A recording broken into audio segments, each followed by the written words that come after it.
গোপন ক্যামেরায় আবারও কিছু শুটিং দৃশ্য পাওয়া গিয়েছে সোলজার সিনেমার শাকিব খান এবং তানজিন তিশার।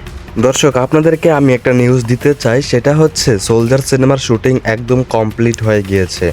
2-1 দিনের ভিতরে আসতে পারে সোলজার সিনেমার ট্রেলার এবং আইটেম সং। আমি আপনাদেরকে সোলজার সিনেমার শুটিংগুলো দেখিয়েছি, যখন যা পেয়েছি তাই আপনাদের মাঝে আপডেট দিয়েছি। আমরা এখনও পর্যন্ত যতগুলা শুটিং পেয়েছি, যতগুলা ভিডিও আমরা রেকর্ড করতে পেরেছি, সবগুলা দেখে আমরা এতটুকু জাজ করতে পারি যে সোলজার সিনেমাটি রিলিজ হতে পারে 16 ডিসেম্বরের আগে। কেননা এই সিনেমাটি স্বাধীনতা দিবস মুক্তিযুদ্ধ ঘিরেই হচ্ছে। যারা আমার ভিডিও নিয়মিত দেখেন তারা অবশ্যই এই বিষয়টি লক্ষ্য করেছেন। মুক্তিযুদ্ধ, স্বাধীনতা এবং বাংলাদেশের বর্তমান প্রেক্ষাপট আন্দোলন নিয়েও এই বিষয়টি এই সিনেমাটি হতে যাচ্ছে। তাই আমাদের ধারণা যে 16 ডিসেম্বরের আগেই সিনেমাটি রিলিজ হতে পারে, অথবা 16 ডিসেম্বরের দিন এই সিনেমাটি রিলিজ হতে পারে।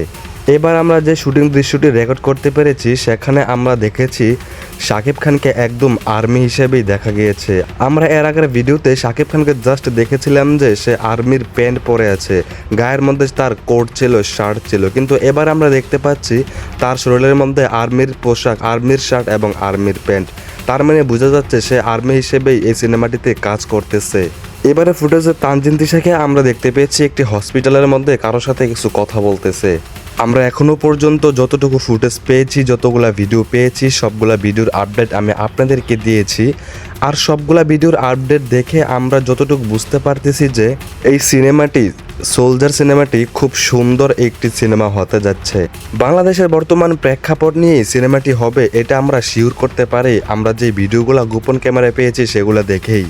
বাকিটুকু আমরা ট্রেলার আসলে এবং সিনেমাটি রিলিজ হলে সেটা বুঝতে পারবো।